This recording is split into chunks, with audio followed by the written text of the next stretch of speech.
Hello, everyone. Thank you so much, and welcome back to Bite Size. If you're new here, I'm Kyler Cheatham, and thank you so much for joining us. Bite Size Live is an opportunity for myself and my industry peers to talk about things that are super relevant in the transformation industry today. And today we're actually going into how to define the why for your project, and more importantly, how to keep it relevant throughout your entire project. So just a few logistics before I introduce my guest. Again, this is Bite Size. You can find us on YouTube or wherever you get your podcasts. It really helps me out when you subscribe so that I know what type of content to bring you. My goal is to make it as valuable and relevant as possible. So please make sure that you like and subscribe and leave a comment. That really helps out the mission of the episode. For this live stream, the funnest part, and I think Chip would agree, is hearing from our audience and making sure that you join in the comments, share your insight. Not one way is the right way to success. So you sharing what your route was or what your experience is absolutely critical to making sure that we have kind of this open, diverse exchange of ideas. So wherever you're joining from, we can see the chat. If you ask questions, we'll pull it up. And just to test that feature, if you could just drop where you're joining from today. I know we have a big audience and community across the world, so I'm excited to hear from you guys today. So with that, I'm excited to welcome Chip Brewer. He's kind of more unique on the side of the guests that we usually have. That's very, very technical. And Chip, though he has a huge technical background, he also has an amazing and very simple methodology to explaining your project why. And we've all been there where we're 2 years into an implementation project, our team is tired, we're really grinding, we've hit a bunch of roadblocks, and all of a sudden someone asks that dreaded question of, why are we doing this again? And we kind of forget why we decided to embark on this often painful initiative as an organization. So he's an expert in helping companies to understand their why and for projects to communicate that in a way that we speak that language in IT. So Chip, thank you so much for joining us today. Would you take an opportunity just to introduce yourself to the audience? Yeah, absolutely, Kyler. Thank you so much for having me. It's a real pleasure to be here this morning, and I really appreciate you having me on the Bite Size program. So I'm Chip Brewer. My career path has had two kind of parallel tracks. So on the one hand, I started off working at startup software companies, and then I ended up working at Forrester Research for 5 years and helped them open their European headquarters in Amsterdam. And then since then, I've worked for other research firms and consulting firms like the Monitor Group, and with 3 firms that were based in India doing custom market research and consulting projects. So that's my kind of corporate hat. On the other side, actually, when I was living in Amsterdam, my wife gave me a class for an improv, like an improv comedy class.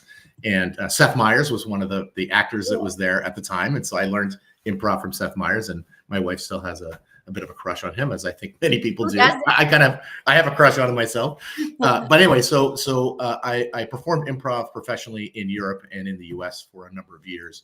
And then we had kids, and I switched from performing, which took up 6 nights a week, to teaching improv. So I use improv as the basis to teach 3 main things: teamwork, storytelling, and stagecraft. Because fundamentally, what we do at work every day is very similar to what an improviser is trying to do on stage. You take a group of strangers, you stick them in a room in front of a live audience, you give them no script, and you ask them to solve problems, right? And so improv has actually solved the problem of how to make that work more smoothly. So I use improv, which is also super fun, again, to focus on teamwork, storytelling, and stagecraft. I've also written a thriller novel called Questions of Iron and Blood, which is available on Amazon.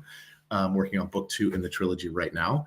And I started my own company a year ago called Growth Story, where I help organizations uncover and tell their most important stories. That's my background.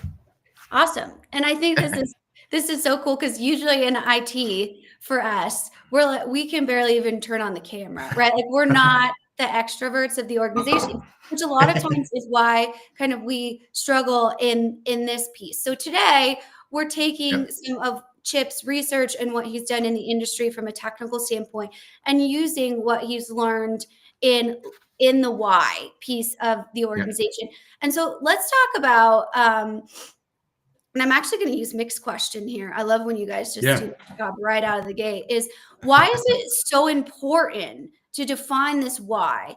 And he's asking when organizations face roadblocks, but maybe even backing up, why is it important before you spend $30 million on a software implementation? Yeah, this is so you're Mick, good job. You're right at the like this is the core question for the whole thing, right? So there was an article from McKinsey that came out in 2024, so a little bit about a year ago, and it was looking at research around why transformation projects fail, whether it's a digital transformation or analytics transformation or whatever it might be. And they said that their research showed that 70% of all transformations will fail.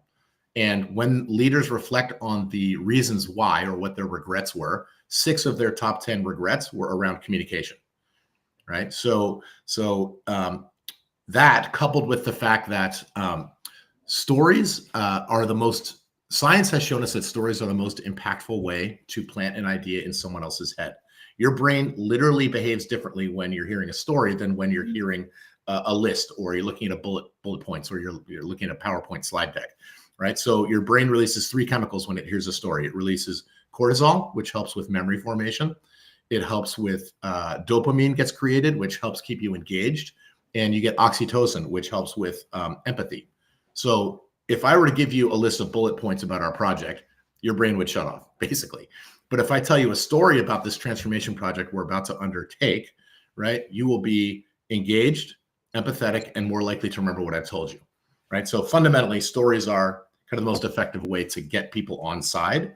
Yet we never are really taught as humans how to tell stories effectively, right? In school, you learn about exposition, or if you're in a technical field in particular, you learn about arguments, right? And breaking things down, but you don't learn how to tell stories. And I was hired by Lockheed Martin a bunch of years ago to do an improv training session with 80 of their senior R&D engineers. So these are literally like rocket scientists, right? Like they're the ones building the rockets. I just can envision that room where everyone's like, and no. Yeah. I mean, this is the least, the most introverted group of people on the planet. Yeah. Also probably the most brilliant, right? Yeah. However, like everybody can tell a story. And I asked the woman who hired me to come in there, I said, why, why? Like, why storytelling? Why this group? And she said, well, not to be too dramatic about it, but these are the people who told NASA that if the O-ring on the space shuttle gets below 32 degrees, something bad happens. But they didn't tell that story effectively, right? It was in the data. It was buried somewhere, but like, that's an important story to tell. So, and they, improv is so the other thing about storytelling that I think is amazing, Kyler, is it's not rocket science. Like it's not quantum physics. I can teach you the basics of storytelling in an hour, and they will fundamentally change the way, the impact that you have with your stories going forward. So it's something that we're genetically designed to do. Our brains love it when we hear and tell stories. We just no one teaches you. So that makes my job easy as I get to teach people. Yeah, absolutely. And I mean, for us, a lot of times I feel like there's a lot of shame in IT sometimes, and engineering, of us just not having that ability to have storytelling as something that our strong communication skills, just because that was not what we were trained to do. And it's not, a lot of times it's not how our brains function. And so that's why it's important to kind of work your weaknesses, especially as a PM in these types of projects, so that you can really understand that. So looking at kind of, we talked about the why. Let's talk about kind of like the what. So what is your why when we look at a project? So a lot of times when we go into a conversation, it's when, a bigger company, a Fortune 100 company, is thinking about, well, we're going to either rip out our entire software, or we need AI, or we need something like this, but they can't quite pinpoint exactly why that's important. And I think that exercise in general, especially for the leadership team, is so critical, because if you don't know the why, then your organization is going to be, running across the field in different directions, and most importantly, costing you time and mind share, which are very, very dangerous in that 70% statistic you shared. So talk about a little bit, if you will, what you should do to know that you're defining your why properly. Yeah, so that's a great question. I want to give credit where credit is due. When I talk about the why, I'm borrowing from Simon Sinek, right? So he, as many of your listeners probably already know, said people do not buy from you because of what you do or how you do it.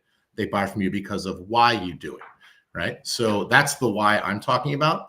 And when you look at a transformation project, right, or a major implementation project, what you're doing is you're asking people to change from what they're doing today to doing something differently tomorrow. Mm-hmm. And most ways that the why needs to include them in it, and it has to be authentic and believable Mm-hmm. for the organization. So if we're an organization that talks about and walks the talk, right? So everyone has missions, everyone has values, right? But if your why isn't authentically aligned with the way the organization behaves, then it's going to fail. So I'll give you an example. So I used to sell and do a lot of data analytics projects, right? So pre-AI analytics projects, machine learning, early AI before agentic AI and stuff. And most of those projects would end up failing, not because the technology wasn't ready or because they didn't have the data to run the reports that they wanted. It was because the organization didn't give a compelling reason why they should change their behavior.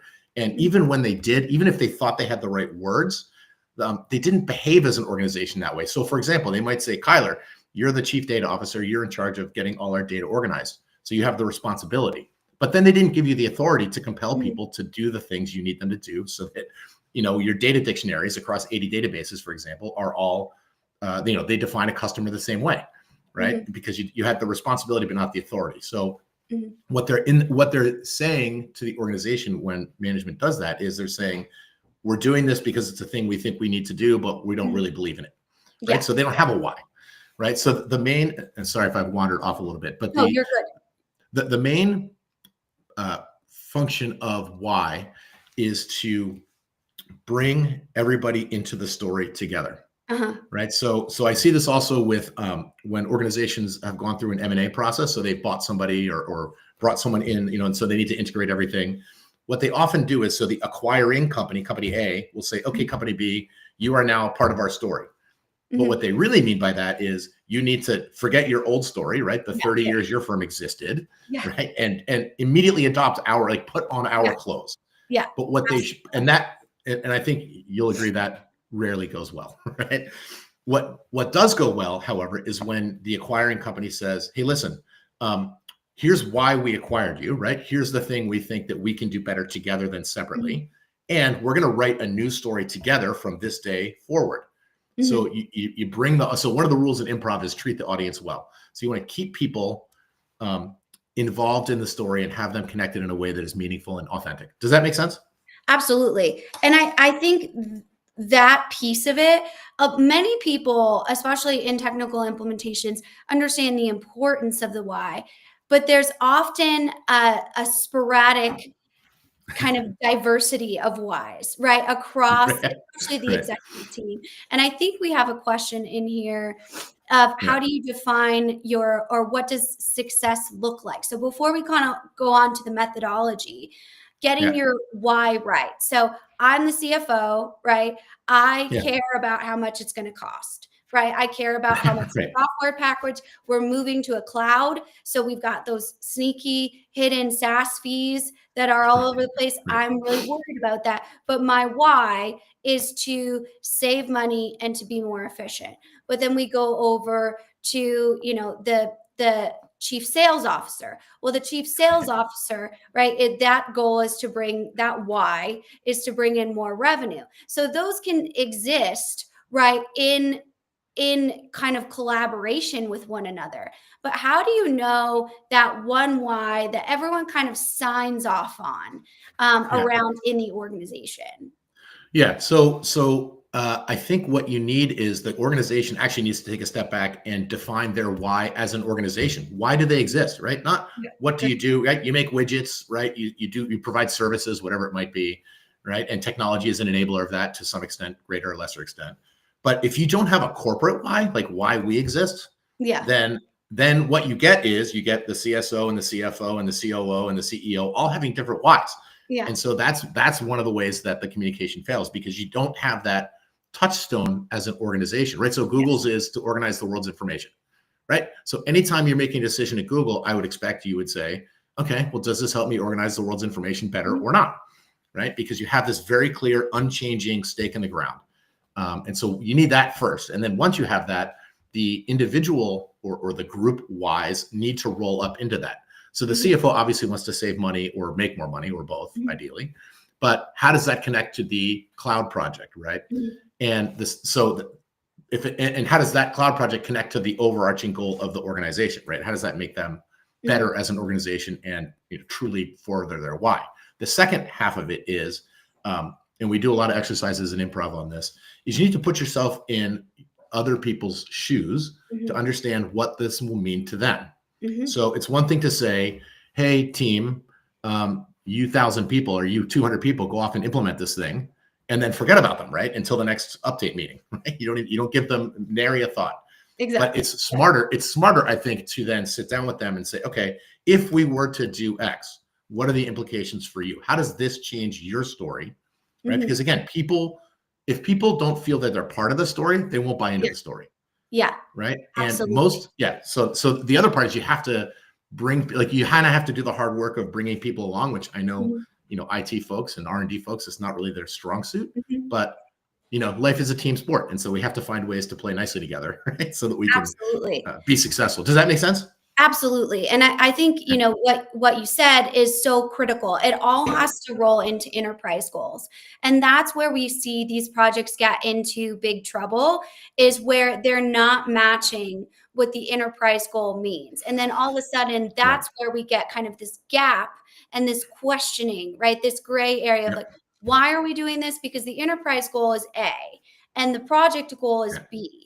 And if they're not connected, then we have no reason to do the project.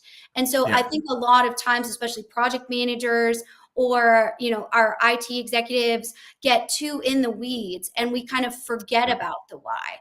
So, that kind of leads us to talking about the methodology around the why. And just to turn to the audience, I see all of these great questions coming in.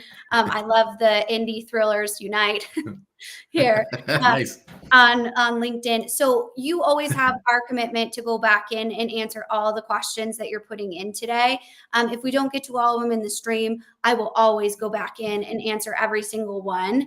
So thank you for putting those in there and helping us to kind of get this message out. You can keep popping them in wherever you're joining from today. If you're on LinkedIn, Facebook, YouTube, Instagram, all of the channels we're on. So you're welcome to kind of pop them in the comments there. So let's kind of shift in now that we know, the what, right? Let's go more into the how. So I think this question from LinkedIn is, how do we define success in a methodology like this? So we can start the project, and the way I see this, Chip, is we start the project so pumped, right? We know what we're doing. We got our core team. We got everyone kind of marching in the right direction, and we're ready. We're ready to innovate. Everyone's excited. But then we run into, as every project does, roadblocks, whether it be technical roadblocks, which honestly are the easiest, right? People roadblocks, resistance to change are much more difficult, especially when you don't know where they are in the organization. So looking at how you successfully communicate this why to each area of the organization, kind of looking at that 6 out of 10 executives regret the communication issue. What kind of methodology around communicating this why to each tier of the organization? How can you do that as an executive or a project manager? Yeah. So another great question. So one way to know if it's working is, stories are not generally A to B, right? There's things happen, right? There's an arc to a story, right? Where things start well, and then all of a sudden something changes, right? And things go downhill, and then something else changes, and then you get to the finish line and everyone's happy in most stories. But in the real world, it's a little messier, right? So you'll know that it's working when you're able to get through obstacles and setbacks that will inevitably come up, because you have a touchstone to go back to, right? So you have this kind of guiding star that says the reason that we're doing this is so that we can improve customer service. Mm-hmm. And yes, there are some metrics on the back end in terms of, lower call volumes or shorter call times, or, higher percentage of resolved within 1 day kind of thing, metrics.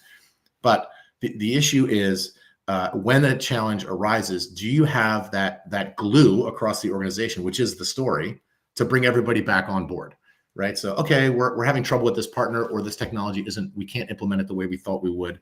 But instead of getting frustrated or lost or running off in the wrong direction, you say, okay, what are other ways that we can still get to the same outcome, right? We still have the same story guiding us. So how do we, if the goal is making customers happier than they are today, then what do we need to do to make that happen, even if it's not the path we thought we were on? Because, most stories are a wandering path, mostly.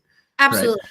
Yeah. And the only way to do that is you need to, again, spend time in the organization, getting to understand the perspectives of others and what their real challenges and issues are, because that's kind of where the rubber meets the road, right? It's easy to say, go take that hill. It's another thing to actually be climbing up the hill through the mud and under the sticks, and, right. So it's not rocket science, but you need to, and again, by being attentive to everyone's, and I don't mean you need to talk to every single person in the organization on the team, but you need to understand what the different groups are working on, why it's important, and then explain to them how they fit in the story. So that's a key piece, right? It's not, you can't just say, listen, you need to move this up there. But they have to understand why their piece of it matters to the overall goal, right? So one of the first things I learned when I was in improv from one of my directors was, your only job on stage is to make everyone else look good. Full stop. So in improv, you have 5 people on stage.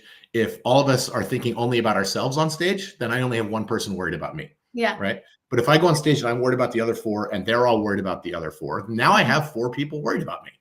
Right. And so I talk about this thing called the virtuous cycle. So it starts with having the confidence in yourself to make decisions and take action. If you then have confidence to take action and you then go support other people, right? So I'm the manager. I come down and try and understand what's going on with the coding, why we're having an issue here. Yeah. And I honestly, authentically want to understand. I'm not just trying to point fingers, right? Yeah. Then those folks see me supporting them. When people feel they're supported, then they trust you. When people trust each other, they can take risks. And when you take risks, that's when magic happens. So it all starts with this, like, have the confidence to go in there, understand other people's stories, and then build that trust so that you can move forward. So it was a long answer. Sorry. No, I think that is an amazing answer. And I mean, not only understanding how to communicate it and the importance of communicating it, but also understanding how to confidently speak to it. And a lot of times I think that's where our enterprise PMs get a little bit stuck, right? The minute that we have, honestly, the loudest resistor is often the easiest one to acknowledge, because that they're there, right? But having the ability to understand how to approach these objectives. And, I wonder your reaction to, I have a theory that transformations fail in middle management, right? So we have this amazing executive team that's well-intentioned. They really are. And even the best leaders can admit, hey, I don't know the pulse of my organization. I'm in the executive bubble. I'm the CIO, right? So no one's going to tell me, hey, I really hate it here. And the ones that do, right, those are usually the 1%, right? The other people, that if you don't do kind of that organizational assessment to really understand what that looks like, then you really have no idea what the pulse is of the organization with the executive team. So then we go down into the senior leadership tier. They buy in typically pretty easily, but it's that middle management tier that create the subculture of the organization. They are really the heartbeat of the organization, because that's their experience 8 hours a day, every single day. And so when that tier of the organization doesn't understand the why, that's really where I see a huge issue.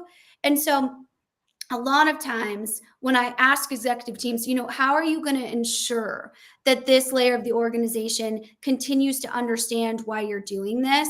They're like, oh, well, we're going to send them email updates every Friday. And that, makes you want to, jump out the window, because that's not going to work. Right. And so I wonder if you can give us an example of how to best bring them into that story that you're talking about, when that's a large tier of the organization, but it's so critical that they feel bought in and Yep. included and valued and heard in the project. Yeah. So having bought, so again, great question. The having people bought in doesn't mean they agree with you, Yeah. right? Those are actually two different things, right? So you can disagree with the path, but agree with the destination, right? And that's okay. But what you don't want is people that don't understand the destination and therefore could not care less about what path we're taking. Because that's what, without a story, right? Without a destination for them to drive towards, then you're asking people to just like make it up, right? And that's when you get scope creep, right? That's when things bog down in the middle. So it's critical that if you have okay, I'll back up. When I teach people improv, their instinct is, oh, I need to be clever. I need to be super, amazing with these ideas that I have. And so they'll want to do scenes where they're like, come quick. We have to, there's a fire in the barn and we have to get the horses out so we can win the horse race to save the orphanage. It's like, okay, like enough, right? That's actually not a good scene. Like that's not an interesting scene to watch. It's too complicated. What is a great scene? And this is the KISS, right? Keep it simple, stupid. A great scene is somebody saying, I miss you. Right now, I'm like, okay, why do they miss each other? What's happening? Like, you can feel the audience be like, oh, I want to know more, right? And I think the same principle applies to pushing the story through the organization so that it works, right? And so, giving middle management or any layer a super complicated story that doesn't connect to their lives, and it's like telling a dog how to use a phone book. Like, it's not going to work, right? So what you need to do is ensure that, again, you have to, not talk to everybody, but understand what life is like at that level. What are the things that they're dealing with? Walk a mile in their shoes. I do another exercise with folks where I have them walk around the room. It's kind of a warm up. And I say, okay, I'm gonna yell out some prompts and I want you to walk in the room based on that prompt. So I'll say walk normally and people just walk around, and I'll say, okay, now walk around angry. And they'll like square their shoulders, they'll lean forward, they'll move their arms. And then I'll say, walk into the room as if you're the CEO of this company. And so they come in very high status, right? Shoulders back, eyes up, looking around, taking everything in. And then I say, walk into the same boardroom as an unhoused person, right? Somebody who's living on the streets. And they immediately drop into a completely different posture, right? And their shoulders come in and they're kind of crunched in and they don't want to look anyone in the eye. And what I'm teaching them is same room, different worlds, right? So you have to think about the perspectives of the other people in the room. It's not just the influencer or the boss that isn't speaking or the one that is speaking for you know what I mean? Like you got to find the people that you have to understand that the folks that are actually doing the work are the ones who need to be bought in the most. And I think that's kind of where that middle management. So I agree with your premise, right? That's because they're the ones driving the work. And if they don't buy in, then their teams aren't going to buy in. Yeah. So having, going to meet with them, whether it's virtually or live, having the conversation, explaining the story to them, understanding how they want the story to be changed, because they may have ideas that, the other thing about improv is nobody's in charge. So everybody's making up the story in real time on the stage. So obviously in companies, people are in charge, but that doesn't mean you can get great ideas from anybody. So like allowing them, even if you don't use their idea, the act of being listened to carefully is a bonding event. Right. Absolutely. And that bonding builds trust. So that is, again, I think I wandered off the point there, but does that make sense? Yeah, absolutely. And you're definitely not wandering off the point in any way, shape, or form. Good. I mean, that's the beauty of these types of things is there's conversations, right? We find little nuggets in answers that we didn't expect to. And that's the beautiful discovery of open dialogue. When we don't have things like biases or agendas in the room, where we're not, pushing different products or anything like that. What we're pushing is how you can make this successful. So how we can buck that 70% trend. And more importantly, that trend is, a lot of times made up, right? Because you didn't define what success meant. You didn't have a why behind it. You had no idea what you were going towards. Just someone told you needed new software. And that's not transformative, right? That's order taking. Yeah. No wonder. Yeah. Or like, the CEO saw on CNN that agentic AI is a big deal. So like now we got to do that, right? And like, well, but there's nothing worse than a CEO coming back from CES or a technology conference. Right. And, oh my Lord, what are we going to do now, right? And the best CEOs I know are the ones that can admit with full vulnerability. They have no idea if this is going to work or not, and they listen. And that's the Yeah. thing. While you were saying this, we went to a leadership coaching seminar with a coach that used to be a method actor. And a lot of Yeah. times he said the most powerful improv tool is silence. A lot of Yep. times when you're not saying anything at all. And so what, I practice a lot is listening. I'm an extrovert by nature. It's not in my nature to sit here and absorb everything. So that's a practice that I have to work. I have to work that muscle. And it's the Yep. same thing when you have, that ability to tell your story. So I wonder, I'm going to go to this one from my team over on YouTube. Can you Yeah. share a moment when simplifying the story was the strategy? I love this question. Yeah. So let me think about that for a second. So I totally agree with what you're saying. I'm trying to think of a good example of this. So during the pandemic, I was working with a Fortune 100 US manufacturer who had operations all over the world. And the pandemic hit, and we were actually already hired to do some other research work for them. But then the pandemic hit, everything shut down, and they pivoted and they said, okay, we now need to figure out what to do with our business unit globally, like how to allocate resources. Like we don't know what's happening, like things are moving so quickly. So they hired us to do a bunch of, every month we were doing research in 17 countries on their market and what was happening, and also layering in all the pandemic restrictions, et cetera. And so the story at the time was crazy, chaotic, and complicated, right? All these countries, everyone's like, oh, Thailand's open, but China's closed, but Europe is kind of open, but not.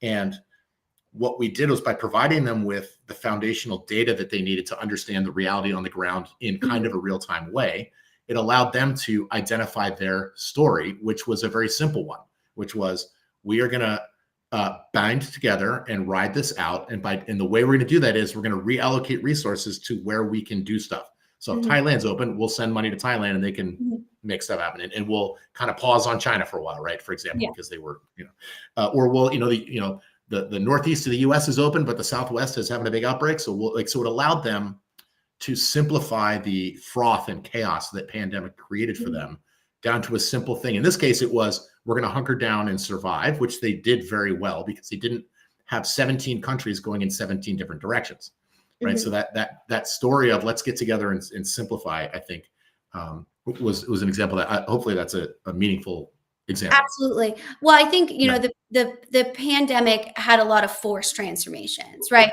With that, we had no other option. And you could either embrace that forced transformation or you can be in fear of it. And that's where we saw a lot of that breakdown. And creativity became the strategy, right? And the story, right, was we are going to get our product. We don't know how, we don't know when, but we are going to get our product, and we need everyone marching in the direction of being able to get our raw materials. Nobody can go through the ports in LA. So your Home Depot bought a fleet of cruise ships and moved it over, to the ports in the Northwest because those ports were operating. And that's a lot of times having to pivot and be agile with your story. But again, the unification piece is so, so critical. So speaking of that agile piece, we do a lot of work in agile implementations. And a lot of times that can mean taking the implementation business unit by business unit. So there's a few different whys with an umbrella why. We still need to define why and all of that. So I'm going to look at how we keep the why alive in these next couple minutes. So Adam has a great question over here. How do you prevent losing focus on a strategy through a long project full of challenges that waters down the goals in favor of just getting it finished and over with? A lot of times, just to set the stage for this, we get obsessed with a made-up date that is go live, right? We have no idea when go live will be until we've gone through things like testing. And a lot of times we see clients get completely obsessed with this date. It's like, well, why don't you just turn it on now? If you're so obsessed with it and not getting it right, go ahead and turn it on and see what happens, type of thing. And a lot of times that why is what you need to go back to, so you don't get, in the trenches of this will be done in October. This will be done in October. This will be. no, it'll be done when it's done, right? When it's done Right. right and it's done correctly and it meets the goals of that why. So curious your Yeah. feedback on that. Yeah. So if I hear from a senior manager that they have, October 1st is the go live date, and come hell or high water, that's what we're doing. Mm-hmm. That tells me that actually their why isn't the one they're telling everybody. The why they're saying, Had a we red want to. flag. I'm gonna Yeah, it's a huge red flag, right? Because if the story they told, on January 1st, right, about the transformation was, we're going to improve customer service across the company, full stop. And then in June, you're hearing, well, October 1st is the day. We have to do it October 1st. We have to do it October 1st. Then that's telling you indirectly that actually they don't care about it. That's the important thing is the shareholders, or the important thing is optics, not actually why you're doing the project. And so that inauthenticity is what waters down. That's what leads to the problem, right? So the problem isn't that the goals got watered down. It's that you gave them two separate and competing goals, right? Either on purpose or by accident, right? Because you said one thing, we want everyone's lives to be better. And on the other one, you said, I need you to be fast and on time, which are not the same thing, right? So returning to the core story, or having leadership that sticks to the core story and says, okay, I know we said October 1st, but if you have a good reason, then let's push it off, because the goal of this is bigger than that date or than that milestone. Does that make sense? Absolutely. And I think that piece of it, even like, having that visual point of like a sticky note on your computer that features that why, or opening the project meetings that features that why are we doing this, and reporting into that, is just those little things that keeps everyone kind of marching in the same direction. I also think a huge piece of that is that mindset shift that you talked about. We're focused on achieving the why. We're less concerned with a date, right? Timelines and budget are important. I'm not pretending that they're not, right? And when a board said, you guys had till October to do this, and now it's January, and we're not really happy about that, of course, you're going to feel that pressure. The difference is kind of using that pressure to motivate as opposed to force. And that's where we get in trouble, right? That's where projects get risky. And at the end of the day, if you didn't explain it to the board and pitch it to the board with transparency, that's on you, right? You should have done that. And that's a big reason why a lot of times we come into the conversation of how do you explain the why to your board? Because a lot of times they're focused on things like outcomes, metrics. That's their job, right? To oversee the direction of the company. What we don't often do is explain to them that this is a living, breathing technology project. It's not the technology projects of 2005 where it wasn't, the spine of the organization. Right now, technology is a huge piece of the pillar of the strategy. I mean, name an employee in, a Fortune 100 company that does not touch technology on a daily basis, right? It's very difficult to do, and we need to ensure that we understand that. So a great example of an organization that puts their why front and center literally every single day is USAA, right? The United States Automobile Association, right? So they're, for folks who don't know, right, they're a huge insurance company that only serves the military, their families, and their descendants. I am also a USAA member because my dad was in the Army. So full transparency. Love USAA. Absolutely. So do you know why I think they're very successful? It's because every single meeting that they have at USAA, they read out the mission statement of USAA. We are here to serve the United States Armed Forces and their families, blah, blah, blah, whatever that paragraph is, right? Every meeting, right? So think about that. I mean, it's almost like it's a little bit brainwashing, right? But in a good way, because you never forget. So if you're in the middle of a conversation, you're frustrated with delays or with projects not working, you can always go back to that, right? Our goal is to serve them. So let's stop arguing and solve the problem, right? Absolutely. Yeah, absolutely. Yeah. And I think, my dog is super passionate about that as it barks, out here. He barks. He loves USAA as well. It's all, the pet insurance is amazing. So, but I think that piece of it is so critical. And let's kind of move on to a piece of this question. So when building a strategic narrative, which I love that idea, do you start with the audience, the outcome, or the tension? Which I think is a really interesting question, because a lot of times we go into the meeting, and especially when we are looking at the executive team, and we're like, what's the problem you're trying to solve? And a lot of times they're like, well, AI is the strategy. And you're like, okay, well, that is a sentence. That's not, that's not a strategy, nor do Right. you have any idea why you want AI, what kind of AI you want, what you're going to do with the AI. So Yeah. that that's what the marketplace is telling you, right? Yeah. But it's not something that you're able to really understand and comprehend when it comes to what should you start with. So Yeah. what do you think in these three that you should really look at? So it's an excellent question, and I'm gonna actually my answer is actually none of those three because I Mhm. think that although they're all relevant, obviously. So for me, and this is my personal opinion, other writers may think differently, but for me, the core of every story is a relationship between a man and a woman, a man and a man, a rock in the river, the sea and the sky, whatever the two entities are, your organization and your customers, your executive team and your mid-level managers. Like the core is a relationship. And if you can't find the relationship in what you're talking about, then you don't have a story. Now you're just giving me information that is vaguely connected, Mhm. right? But stories fundamentally revolve around relationships. And then the second component is change. So Mhm. something has to change in order for a story to happen, It's so true. right? So if you keep those two elements, if you start with those two elements, so for in a transformation example, right, if I'm thinking about, okay, we're behind on AI implementation and we need to do something, but we don't know what, then finding so is it we need to implement it because we want to better serve our clients or our Mhm. consumers, or is it because we need to be more efficient internally as an organization? Like, what's the relationship you're solving for? And then I think you build the narrative from there. And then you say, okay, well, we know where we are at point A, and now we need to we define point B, right? The destination. And then then you can start filling in the story. Like, how do we get from A to B, right? You can Mhm. actually really break it down.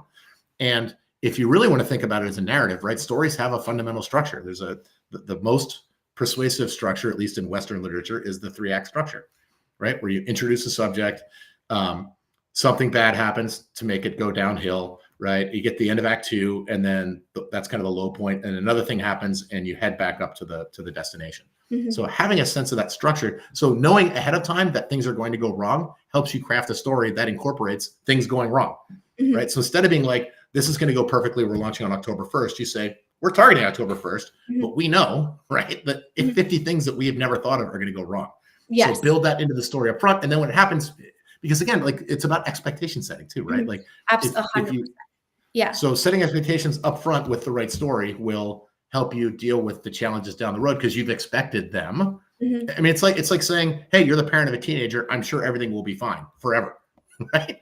Like you just know that's not going to happen. Yeah, I think the best parenting advice I ever got was when I was pregnant with my first child, my son, on a Yeah. cruise ship. And this older gentleman got in the elevator with me. And he said, just remember, when he's 3, he'll have 3-year-old problems. When he's 30, he'll have 30-year-old problems. And I'm like, you know what, sir? That is really, really insightful Yeah. because it's so true, Yeah. right? And that's exactly what happens a lot of times with organizations. If you have 5 people that work for you, it's a much different dynamic when you have 50,000 that you're taking through Yeah. a transformation. And so you have to understand what that mindset looks like, and you have to be honest with them, especially in today's day and Yeah. age. There's so much access that you must have that ability for them to have transparency around them. And I would even add to that, I love your scenario building, right? What is Yeah. the scenarios that we potentially could plan for, especially when you're looking at like prompt engineering and more of those technical Yep. pieces when you're implementing AI. But also, how can you ensure that you have an open feedback loop as part of that story, Yeah. that you're letting them become part of that story on their terms? So maybe, you have these town halls and these meetings where you're trying to, engage that middle manager Yeah. tier and you're trying to get feedback out of them, but they're scared of you, right? They Yeah. don't know what's going on, especially for larger organizations. Giving them the opportunity to do things like surveys or give feedback via virtual opportunities is a huge Yeah. piece to showcasing that, hey, I want you to come to the story planning on your terms, right? And I Yeah. want you to be a part of this. And there's, this open inbox where you can give feedback, and do not do that if you're not going to be able to address it, first and Right. foremost, right? I see that Yeah. all the time happen of like, we have this, transformation at usaa.com, and you can email Yeah. them your ideas and you never answer those emails. That's worse, right? Than Yeah, that's having worse. no opportunity to have feedback whatsoever. So Yeah. as we go, Yeah, you've not only ignored me, but now you've slapped me in the face, right? exactly. Yeah, That's perfect. not great. Yeah, absolutely. Yeah. And so I know in the last couple minutes here, I always Yeah. want to leave people with, what they can do today. So I wondered Yeah. if you could kind of share a story that you've seen be really successful when it comes to maybe a technology implementation or a special project that you've Yeah. seen an organization kind of go through, and give us that idea, case study, and maybe some items that our audience can do today to prep for writing their own story, whether it be for their project, their organization, or even themselves. Yeah, absolutely. So back when I was working at Forrester Research in Europe, we were the first office Forrester had opened anywhere outside of Cambridge, where their headquarters is. Um, so we actually got to kind of start writing they sent 10 of us over. We hired maybe 10 or 15 Europeans, and we kind of started to tell our own story over there that was still part of the larger Forrester story. But then we ended up buying a company in England, another research company, a small research company in England. And it was the first acquisition that the organization had ever done. Mhm. And it was done by this kind of offshoot of the company, right? So we were away from the mothership, right? Mhm. And that integration went very well, not just on the people side, but also on the customer and the technology side, because we had a good story around why that was going to be a good fit, like why that organization was a fit, how we were going to work together. And like they thought it through up front. That went great. About 6 months later, we bought a German research company. And I think we thought, and I'm not putting anyone down, but I think we thought maybe we're good at this now, right? So Yeah, exactly. the story wasn't there. It was just like one day you got an email like, okay, we've bought this German company.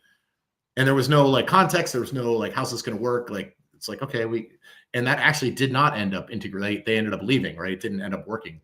And so for me, the key element was there was no story for the second thing. It was like a thing we did. And so, okay, well, we do lots of things every day. Like, why would I care as a line employee about that? Like, it has an impact. How does it, what's in it for me, right? So that the ability to create that story and bring people into it led directly to the success of the first acquisition. I think led to the demise of the second, if that makes sense. And and the other thing, we talked about listening and paying attention to folks. I think we're dancing around the word empathy a little bit. And I think that if you demonstrate authentic empathy with folks, then you have a much higher chance of them buying into your vision, or at least participating in the vision, right? And when you're not authentic, when you say one thing and do another, or you say one thing, the organization does another, right? Like we said earlier, like this is important, but not so important. We want to do it right because this timeline is more important than the success of the project, right? That the people see that, whether it's implicit or explicit, and that kills projects, right? Absolutely. So I would say, advice-wise, authenticity and vulnerability from leadership is a key element to stories that resonate with folks. And I think folks can learn something about how stories are structured and how they go together. I can give you a couple of quick things here for them to take away. If we're doing okay on time, I don't want to run you over. Yeah, please run us over. We always love someone that likes to talk more. So yeah, so I'm gonna rapid fire a few things from the improv world that I think are very relevant in day-to-day life. So one is yes and. So in improv, when you start a scene, whatever you say on stage becomes reality. So if I say, hey mom, let's go to the store, you can't turn around and say, I'm not your mom, I'm your priest.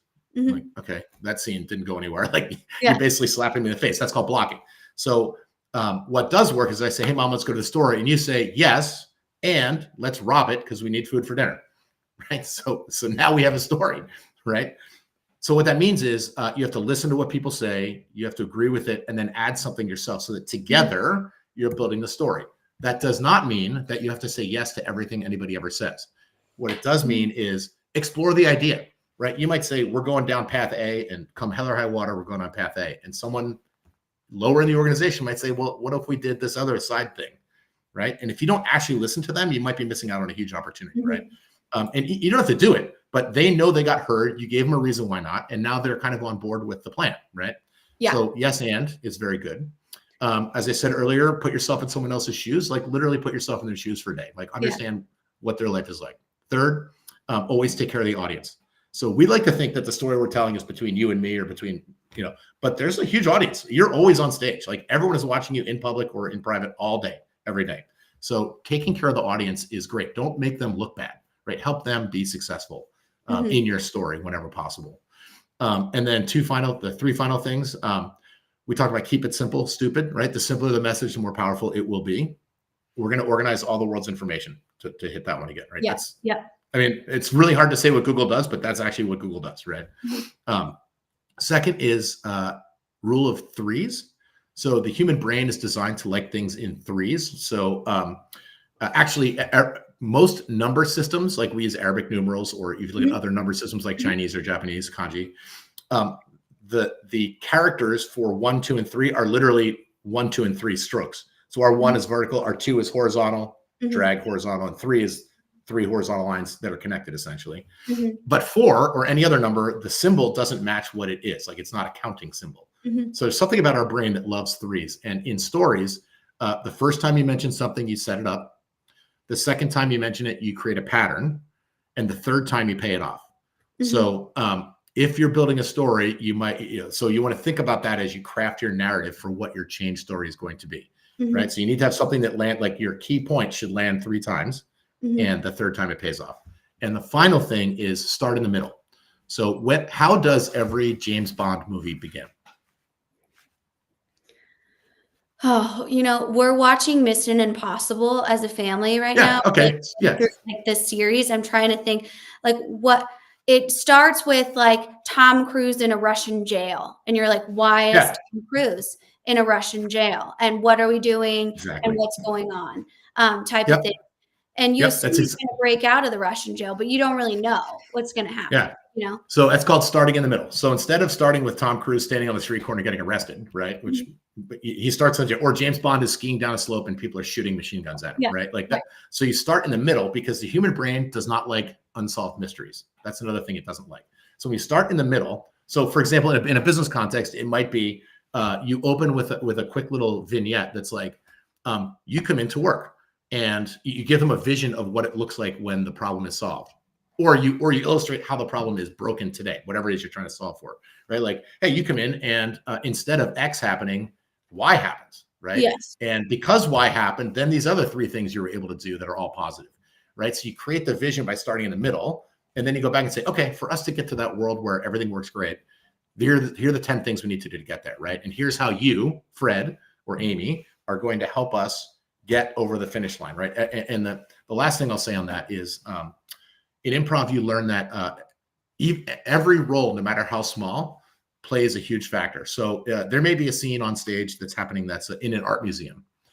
So if you're paying attention, if you're listening as an actor off stage, you will come on stage and like stand there like you're a picture, right? They're in an art museum. Or if you're in the Wild West, someone might roll across the stage as a tumbleweed.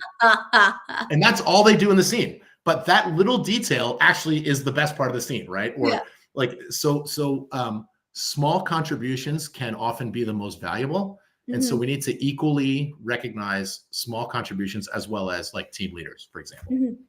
Yes. That was a lot. I rapid fired a lot at you. I'm sorry about that. No. I mean, I think those were absolutely so important. And you guys know Bite Size has a newsletter. If you subscribe to it on my channel, or don't, just keep your eyes out for it. I will outline all of those tactics that Chip mentioned in the article next week. So definitely stay tuned for that so that we can, get some more understanding. Also, Chip, I know you're pretty active on LinkedIn. Would you be okay if people reached out to you if they had additional follow-up questions here from the audience? Yes, absolutely. I'd love that. Please feel free. My email and everything is on there as well. So I'd love to talk to anyone who's interested or who wants to talk about writing, content, creativity, anything. Happy to do it. Absolutely. That's amazing. Well, I think this has been, such a critical conversation. We really appreciate kind of you bringing the why and really breaking down the simplicity of this so important initiative for, project management. It's something that, we don't talk about enough. And it's something that we need to consider how we do better as an industry. So again, we're not this 70% failure trend, or we don't have a 6 out of 10 executives thinking that we can't communicate our project objectives, because a lot of times we can't. So we need to really sit Yep. down and do that discovery around the why. And so Yep. spending the time and energy to do that is so, so critical to making sure that we're just successful, not only as a Yep. project management team, but also just as an organization in general. So Yep. we so Yep. appreciate your time. Any other closing thoughts, or anything you want to share with the audience before we kind of close out today? So first, thank you very much. This has been an amazingly fun conversation. I really appreciate you having me on. This is great. Your audience has been chiming in, bing, bing, bing, which is really great to see. So thank you so much for that. I guess I'll leave you with the best forward piece of advice that I ever got from someone, which is, it's not about you, right? So if we put the team first, the other people first, the organization first, the clients first, then again, you think about everyone else on stage, your only job is to make them look good. It's not about you, it's about them. And if everybody takes that attitude, then you have some serious magic in your organization. Absolutely. And, that piece, that service-based leadership, is something, again, we have to look at our why around that. Yep. In things like executive coaching, I always encourage new executives, especially CIOs. I talk about how CIO position is the loneliest in the organization.